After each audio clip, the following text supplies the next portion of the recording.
Everybody, welcome in. My name is Tom Llewellyn. I am the executive director at Shareable, which is a partner of the Rural Power Coalition. Together, Rural Power Coalition and Shareable are producing this 8-week co-op to kind of explore electric co-ops as a group, to be able to learn about core things around governance, what it means to be a member owner, opportunities for electric co-ops when it comes to developing new forms of energy and sustainability and reliability, which is the theme of today's session, and more.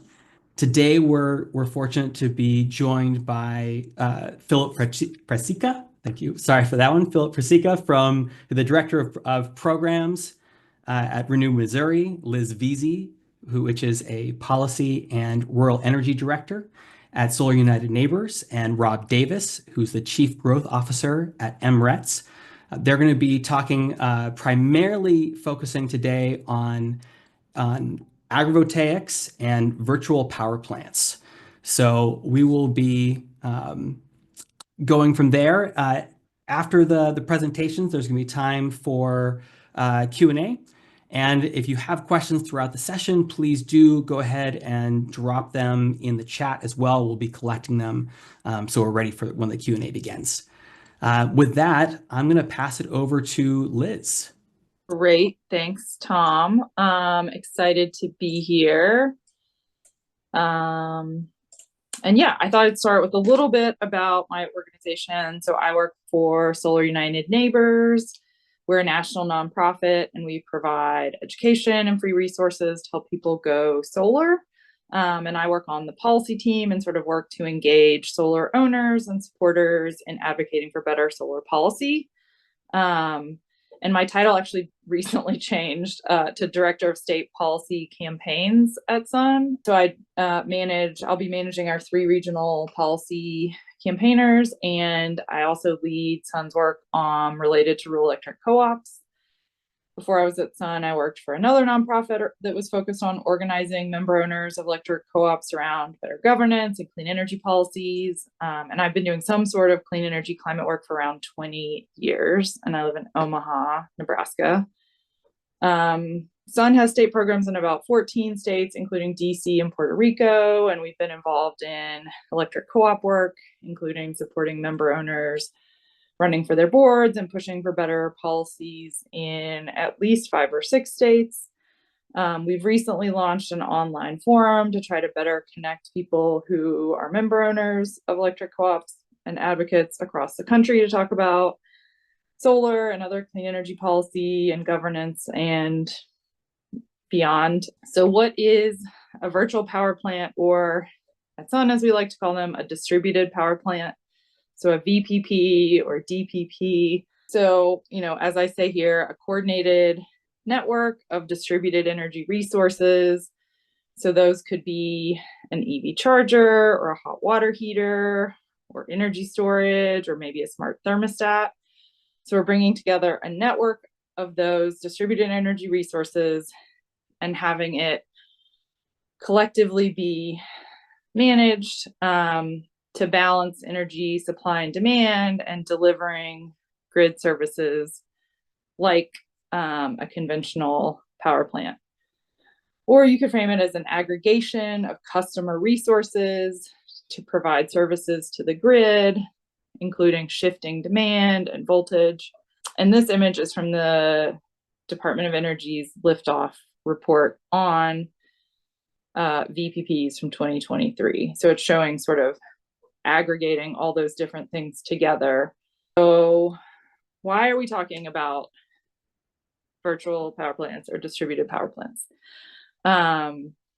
They can help increase access to distributed energy resources and help increase benefits. I think also they have a huge value to provide to the electric grid.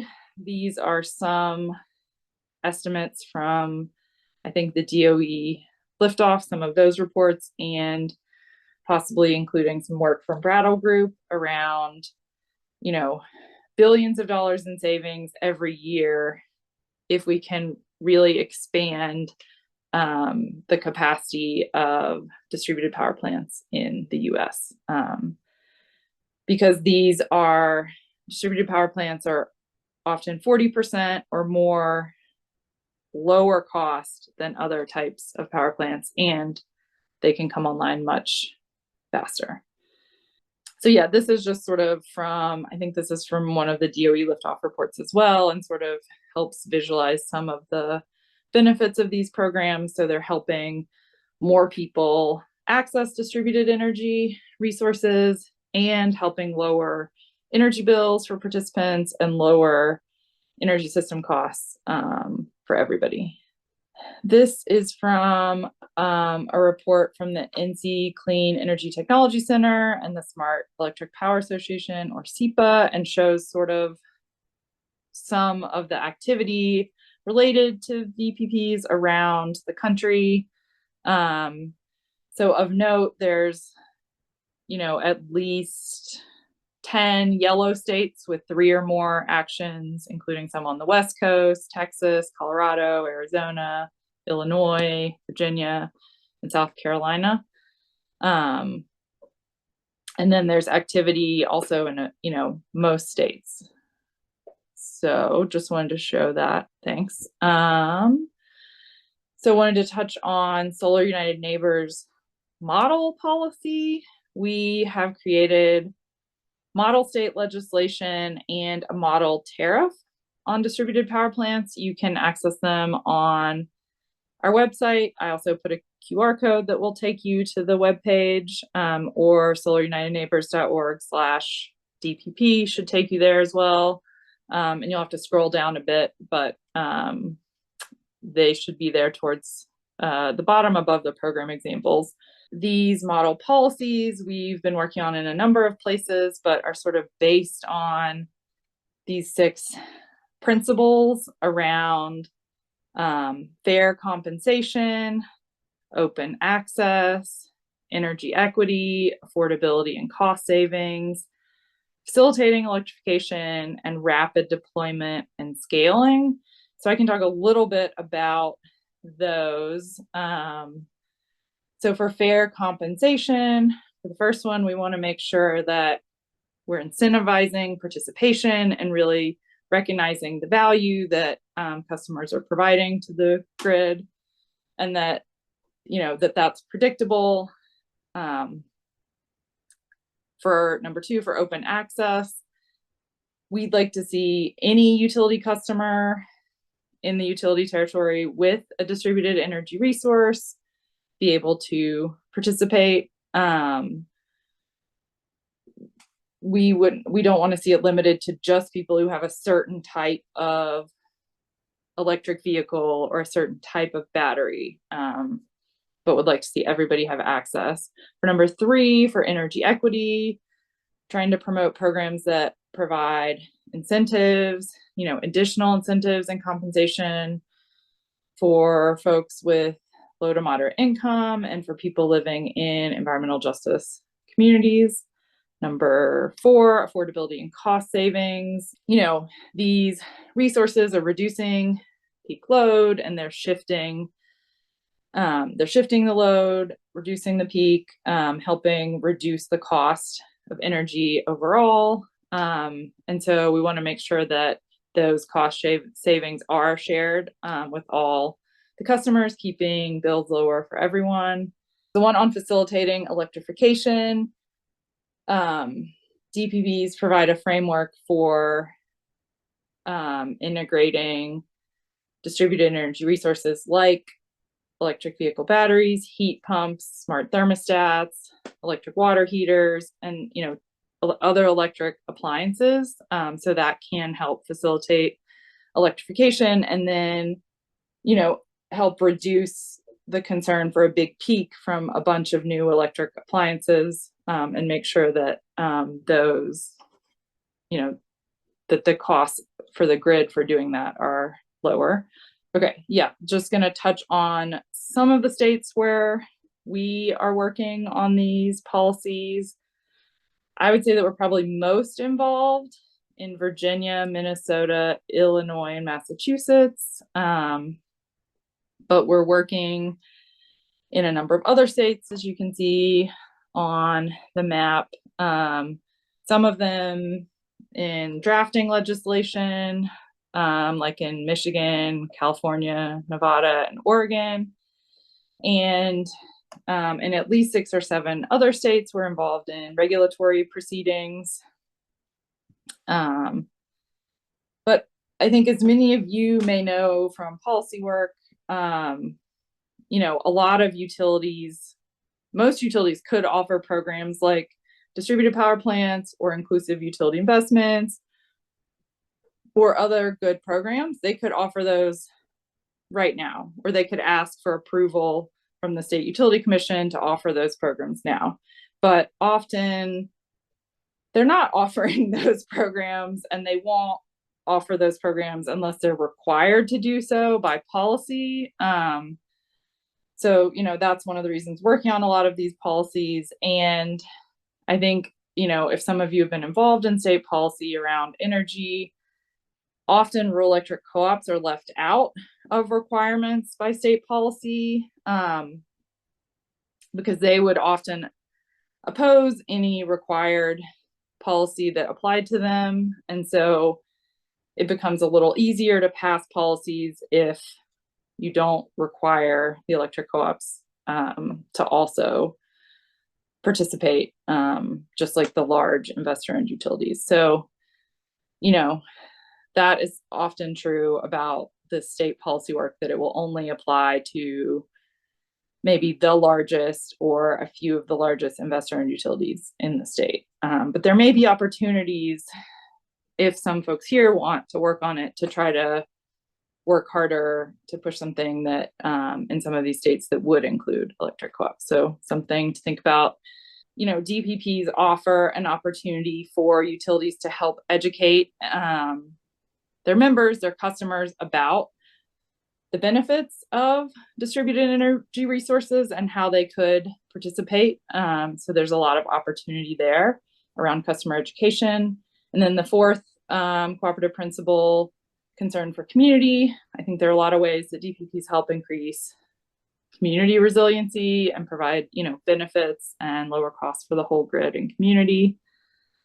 And then I think I also highlighted on that slide, let me pull it up for myself, that co-ops can use programs like distributed power plants to help reduce their peak demand, which should reduce their demand charges and reduce their costs, and also help them shift demand to times when energy is also less expensive. So reducing that demand charge and shifting energy to times when it's less expensive should help the co-op overall save money. And I think that's it for me. So as Liz had mentioned here, a super helpful report from the Department of Energy is the Pathway to Commercial Liftoff, the VPP update that they have issued. They issued a newer version in January, the 2025 version. There's a previous version that's also really great. Would definitely recommend that, and we'll include links to that here for some of the programs that we're referencing and different opportunities. So I'm not going to read this whole thing because Liz really summarized this very well. But the piece I wanted to highlight here that's in this report, they have a very large amount of case. They have 75 case studies that they reference, 50 DOE supportive programs, and 20 resources highlighted in the report, pulling from an updated version of their 2023 version of the Liftoff report. So if you want to learn more about VPPs, would definitely recommend reading through these. Very helpful. And we hear a lot that, the grid is under stress. We need all this new generation because data centers are coming online. We need more generation than we've ever had. Reliability is always going to be an issue. Resiliency is going to be an issue. And VPPs can address those problems and also bring low cost, innovative projects into rural areas throughout the country, and it can be deployed at a smaller scale. So it really doesn't need to be a large, big plant solution forever and always in our country as we're looking at expanding the grid. So really just wanted to get that in front of people that, hey, VPPs are a new way we can look at doing things, and we've already seen it be really successful in various parts of the country. So one really want to highlight on is Roanoke Electric. I'm sure many of you are familiar with them and their inclusive utility investment program. Similarly, has been seen as pay as you save. It's an inclusive on-bill finance program. Also can be seen as an inclusive on-bill tariff program. So those are all different ways to think about it. So this is used as a demand response program using water heater controls, using smart thermostats to really help them lower their peak. So they're looking at doing targeted efficiency investments and also having this dispatchable interactive technology to be able to help with their system peak. They're hoping to get their peak down by about 3% from offering this program. They have a 60 to 70 megawatt system peak right now, so that'd be pretty sizable if they can get it down like they would hope to. They're hoping to do it over a 12-month period ending in November, and they're wanting to get about 5% of their membership enrolled. So this is definitely an innovative approach that many utilities can do. There are great funding opportunities through USDA and the Rural Utility Services through the ECLIP program to be able to get interest-free financing for this type of a program. This is not a newer idea, but they've implemented it very effectively, and they're also looking at it from the DER side. So would definitely recommend looking into that. Another one that's very innovative, this isn't in the report, but I wanted to highlight it, is the Holy Cross. They have done some really innovative work recently around solar. We typically see rural electric co-ops being a little more opposed to net metering and having greater incentives for their members to generate their own electricity.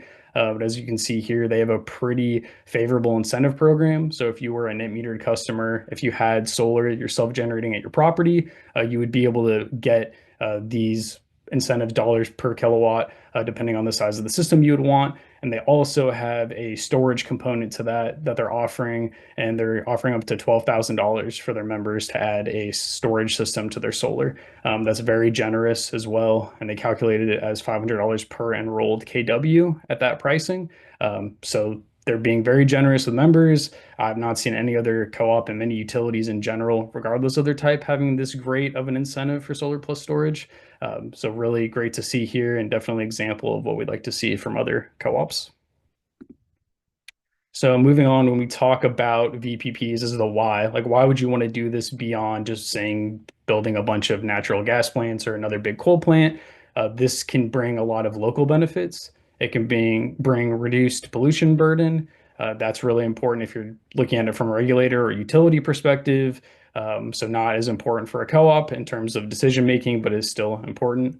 Reduced impact of outages is really the piece that should matter more to smaller utilities like co-ops and munis, that you can deploy VPPs to reduce outages. You can use it to defer investments and say a new transformer or other grid upgrades you need to make. If you're strategically deploying a VPP, you could save millions of dollars potentially, or delay a big expense for a few years for members, which can be critical at times.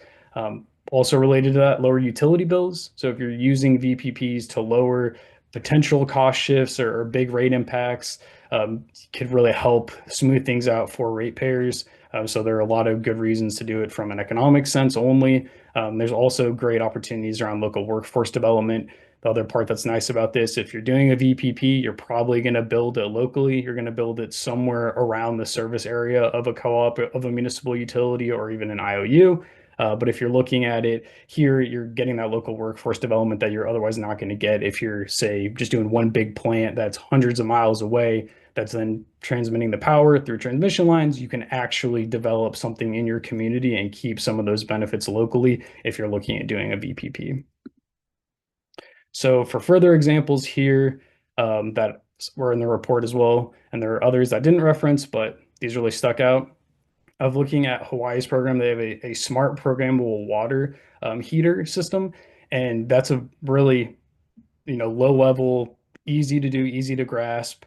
Almost everyone has a water heater, so it's a low barrier to entry to be able to participate in this type of a program. Unlike previously talking about a solar plus storage system, that can be a lot of money. That can be a lot of upfront capital that people don't have. This is a way to really get some experience and interaction with a DER system without having that big ticket item that you need to be eligible to participate in the program. So that's something that a lot of communities could do. The next one here is funding trusted community organizations and informing them of program launches with thoughtful community outreach.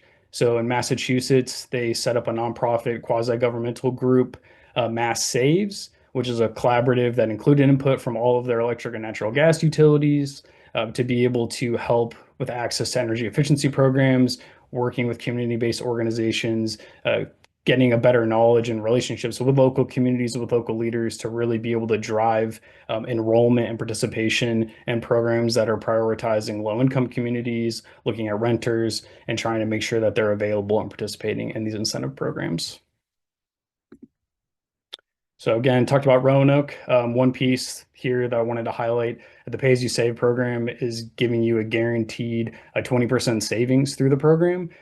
So that is also a really key piece of this and why it makes sense. You're guaranteeing savings for member owners. So really like seeing that program here and them also showing that you're getting that guaranteed savings if you're enrolling in it. And as Liz was talking about uncovering the solar plus battery piece and what you can really do with solar and VPPs around the country, San Diego has their community power, a community choice aggregation program that they have available right now.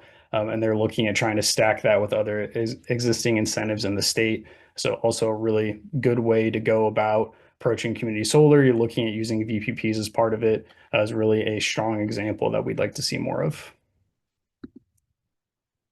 So one close to home that we have on here, Missouri Utility Evergy decided to forego spending $1 million in doing direct efficiency work to instead work on home upgrades, because we were seeing a lot of cases where homes would be eligible for weatherization services, but they had to turn them away because of health and safety issues at the home. So they're looking at upgrading those underlying issues with this $1 million to then be able to get the homes to be up to snuff, to be eligible to get the weatherization assistance program benefits.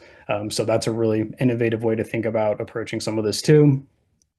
Not going to cover on the DER one there, but it's really just trying to get customers to do EVs at the same time, an EV charger installed at the home at the same time they're buying an EV to be able to take advantage of that opportunity. And the last piece here, Colorado School of Miners looked at upgrading 16 homes and manufactured homes, providing them some upgrades of insulation, lighting, high efficiency furnaces, and taking advantage of WAP and DOE grant funding to do that. And they were able to really get some clear guidance on how they're able to help residents subscribe to community solar while they were doing this efficiency work. So that's another way to think about this of how can you go beyond just doing one touch point with a customer? What can you do to have a whole system of saying, hey, every time we do efficiency, if they qualify for low-income community solar, that we should get this member, this customer hooked up to all of these resources at the same time. So it's also looking at a holistic approach of how your different incentive programs can work together at a utility. So really a lot there to chew through and think through. Again, would refer you to the DOE liftoff report on VPPs to really dive through a lot of this further. But Rob, I'm ready to pass it off to you. So I am thrilled to be able to present. I'm glad there are so many of us taking the time out of our busy days and schedules to take agreement for this conversation. Certainly important and very, very much timely. And so just drop my email address here. So if you have any questions about agrivoltaics as we move through the conversation, feel free to drop me a line. Happy to put you in touch with some resources. But there's definitely hours and hours and hours of podcast interviews and recordings and webinars on the topic of agrivoltaics. And so I encourage you to drill into those as well. So as Chief Growth Officer for MRETS, that's Midwest Renewable Energy Tracking System, terrible name for an organization, but great name for a piece of software. So that's a quick thing to say is that we provide a critical function to the clean energy transition in that we are counting the amount of clean energy on the grid. We have visibility to all the production meters of the wind farms and solar farms and other clean energy resources. And our software handled more than 400 million megawatt hours, issuing, transferring, and retiring renewable energy certificates from that verified clean energy generation. We're also the first registry in North America to demonstrate hourly RECs.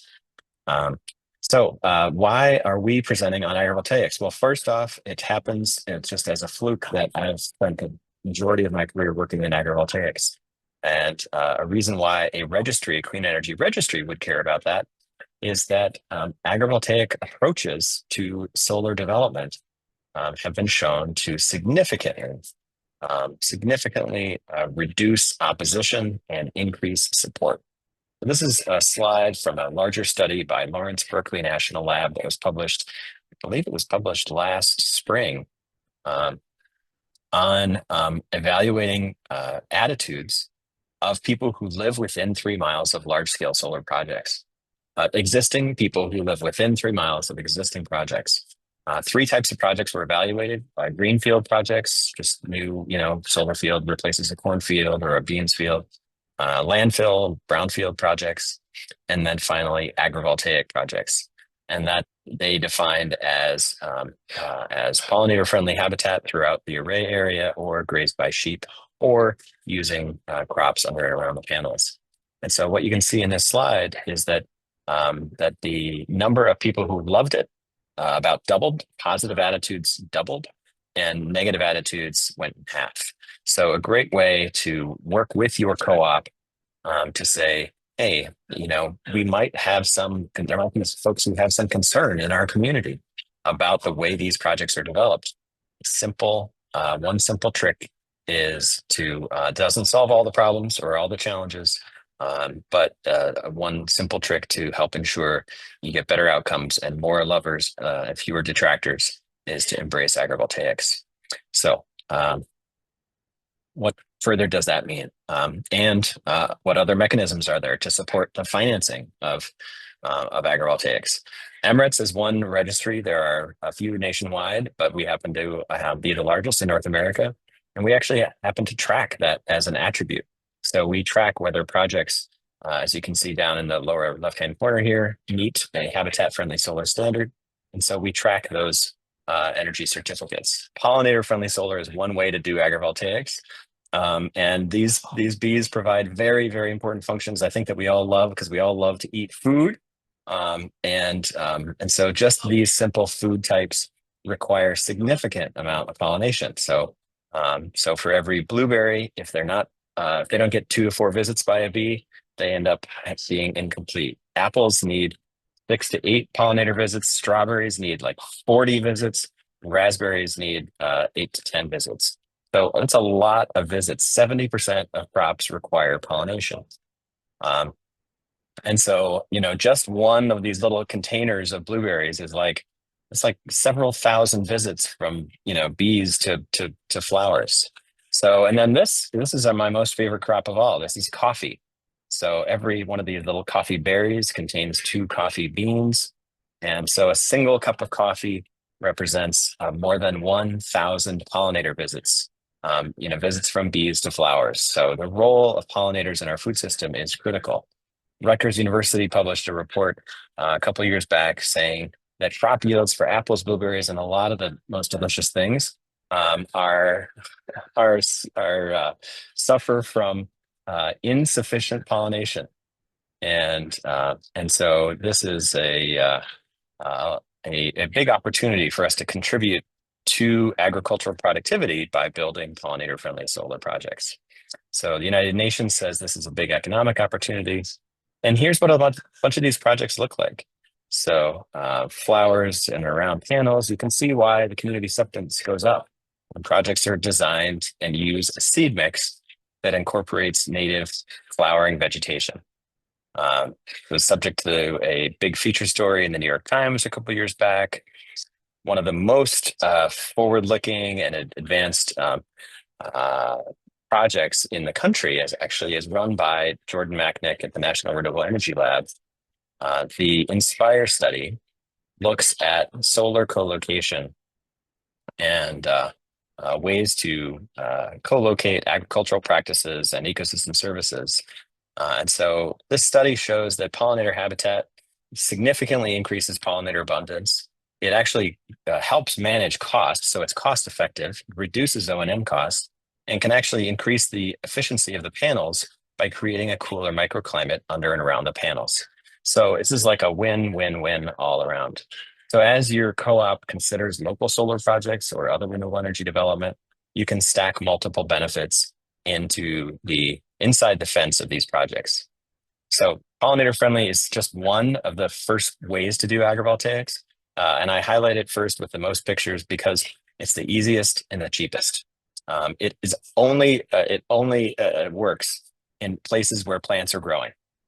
So that's just about everywhere.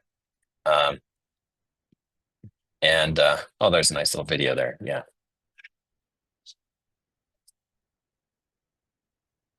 So this bumblebee was taking a nap one day. I was happy to be there. So ways that you and your co-op can engage with your member owners certainly is have some honeybee hives outside the fence. When I used to work at Connexus Energy, we had a fantastic event sharing honeycomb and honey harvested from our flowering solar farms. There's also grazing. The American Solar Grazing Association is a fantastic organization. They have a beautiful new documentary out. More information about it is available on their website. It's called Panels and Pastures. And so the opportunity to do solar grazing is really fantastic. And there's a ways to make sure that the sheep aren't actually competing with the pollinator habitat. They're actually enhancing it. It's a practice called conservation grazing, and it's a well done thing. Minnesota Native Landscapes, or MNL, as well as Cannon Valley Grazers, are two of the most sophisticated operators here in the state of Minnesota. And then finally, there are farming opportunities. As you think about the folks in your community who do specialty crop farming, they are ultimately, a lot of them are looking for land access opportunities in ways where you can create shared value with your community by opening up the fence to allow some development, some agricultural farming within the fence of these solar projects. And so these practices have been pioneered now for a good number of years. And so that said, they need to be a lot more common. As we think about and learn more and more about agrivoltaics, there's a beautiful document that was just published by the AgriSolar Clearinghouse called Best Practices in AgriSolar. The link is just below. It is literally 140, 150 pages. It's a great resource. You can certainly read it all front to back, but it also is a fantastic chapter by chapter guide on how to do growing of various different kinds of crops, how to co-locate projects that have more community support and less community opposition.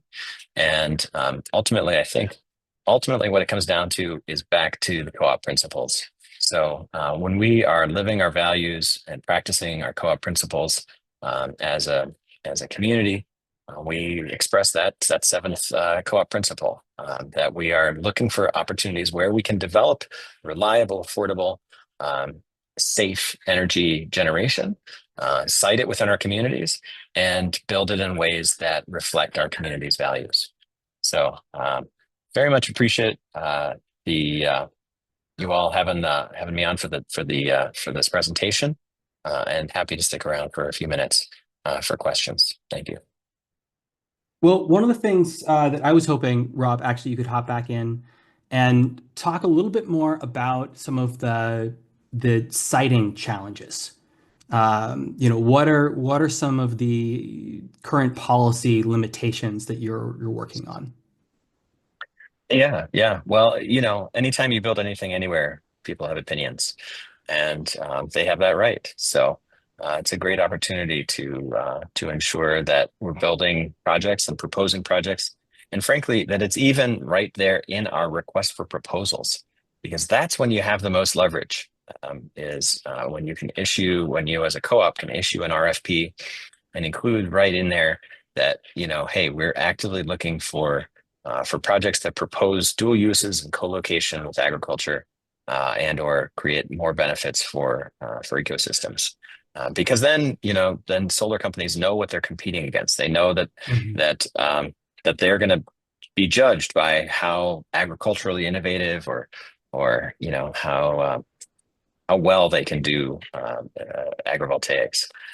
What more than one solar developer has privately shared with me is they're not going to lose a bid because they didn't put enough flowers on the project, right? So, so ultimately, the seed mix is less than 0.1% of the total cost.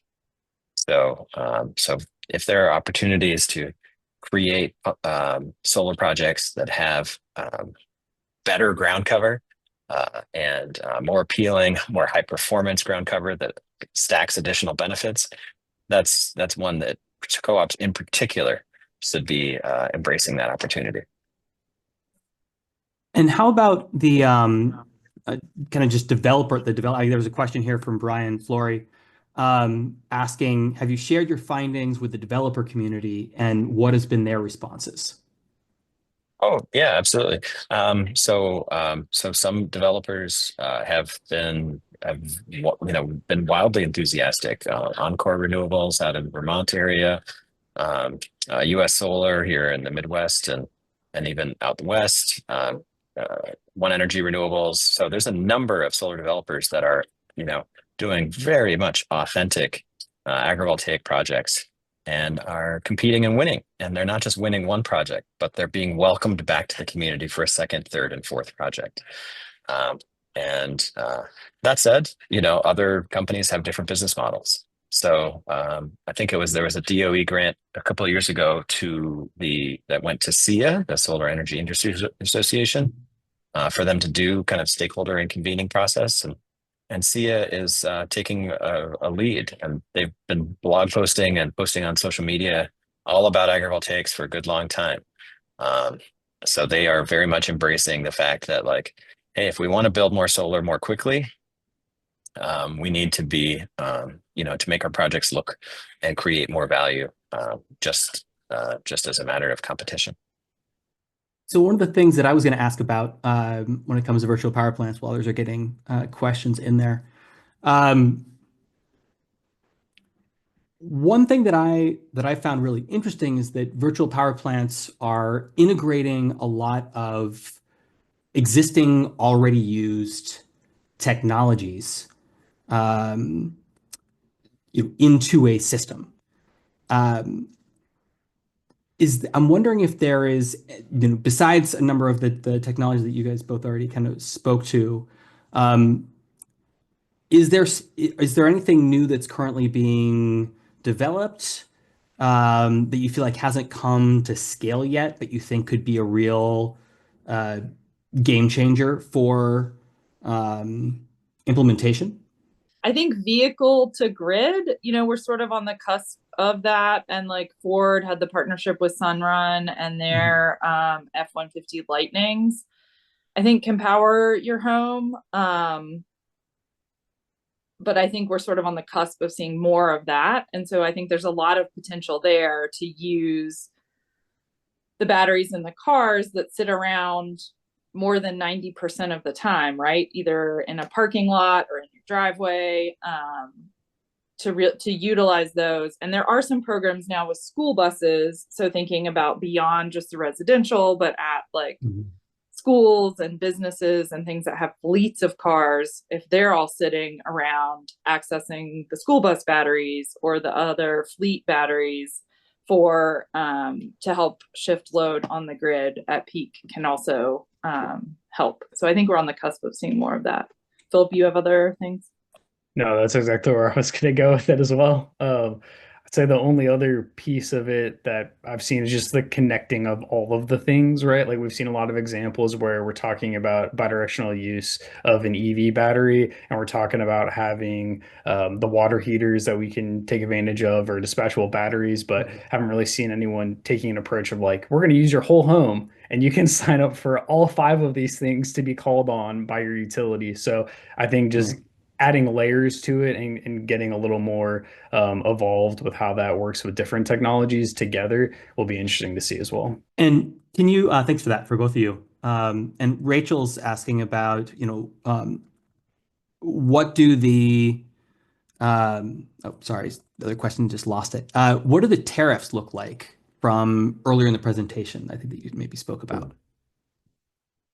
I think it's pretty long. I haven't looked at it super recently, but it just like outlines all the details of like what that the utilities have to file tariffs if they're, that's how their rates work, right? And so the tariff sort of outlines exactly how the program would work, and like it has, blanks where you would have to fill in, how the compensation works, and like, are you doing I think there's separate tariffs outlined for storage versus some other distributed energy resources. So that's pretty in the weeds, but maybe a useful resource if you're working at a regulatory commission or directly with a utility to try to implement a program. At least you have a model of this, tariff that they have to file, sort of as a draft to help develop the program. And ours includes those principles around open access and is not limiting by the different technology types or things like that. Has that been seen as a barrier, or are there other specific barriers that you would that you have been working to address for getting virtual power plants or DPPs in states where they are not already in place? And so the question is coming from someone who's like, how can we advocate for a virtual power plant at their specific utility and be able to answer, potential concerns? Yeah, so the way I've been seeing it, at least locally in conversations we've been having, when you're getting into a discussion about a large capital project, that can be a really good time to insert that of like, hey, can we look at alternative options? Are there other ways we could get this goal of meeting reliability or resiliency or cost concerns, whatever you're looking to fix with the project? Can that be done with VPPs instead of building a big plant, big centralized plant? I think it's part of an easy way to approach it if you're engaging utility cases or if you're participating, as a member or as a customer, and just express your support around them. The utility exploring an alternative would also be a really effective way to go about it. Another question here from Angela. How do you get everyone in the community on board with using smart thermostats and other compatible appliances? And setting up a VPP, are those things included in the cost, or do residents have to purchase those things to be able to participate? Yeah, usually with most of the distributed energy resources we're talking about, so whether it's a smart thermostat or a heat pump hot water heater or storage or an electric vehicle, people are buying those themselves. But the idea with the distributed power plant or a VPP is that there is an incentive that is helping make it easier. And then with something as low cost as a smart thermostat that might only cost, I don't know, $150 or something, you could potentially reduce that cost to zero or get a rebate if you're willing to opt into the program. So the idea is like reduce the upfront costs possibly to zero and provide ongoing incentives, ideally. I think the easiest part is if you already have support for something like that. Like if you're looking at deployment of AMI, or if the utility wants to upgrade do a thermostat switch while they're doing upgrades to the meter as well. Doing some of that together helps.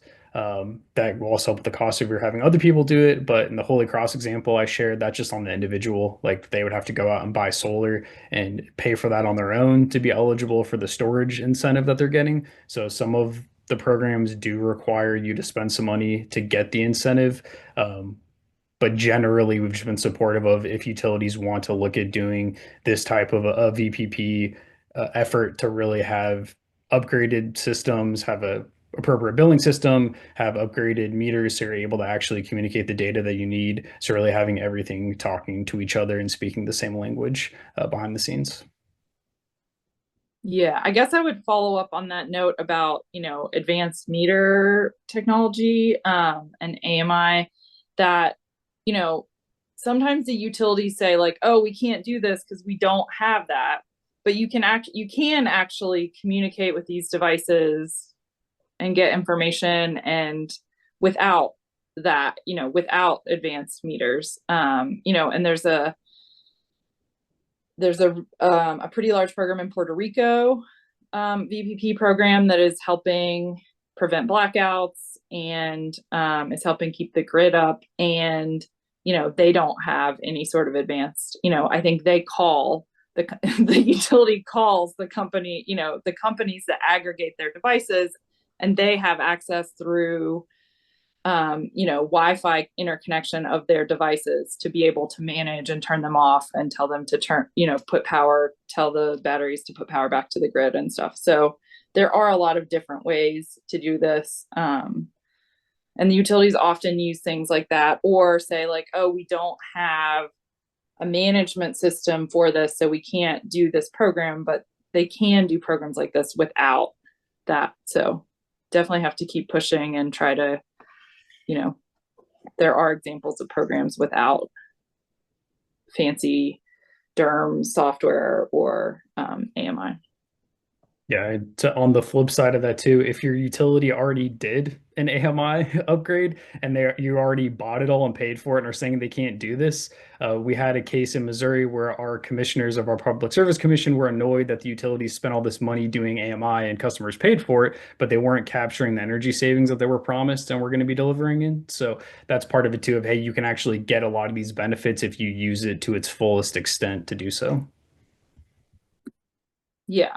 And if we paid for the upgrades to our meters, we should be able to access that data and utilize it to lower our bills, right? But often you can't, or it's really difficult to. So all right. Well, I think we're gonna pause questions there. Want to again say thank you to Philip and to Liz and to Rob for joining us and presenting today. We will see you next week. And for those that wanted to hang out and chat and meet some of the folks behind RPC behind doing this, we will invite you to stick around. And otherwise, those that are dropping off, we'll see you next week.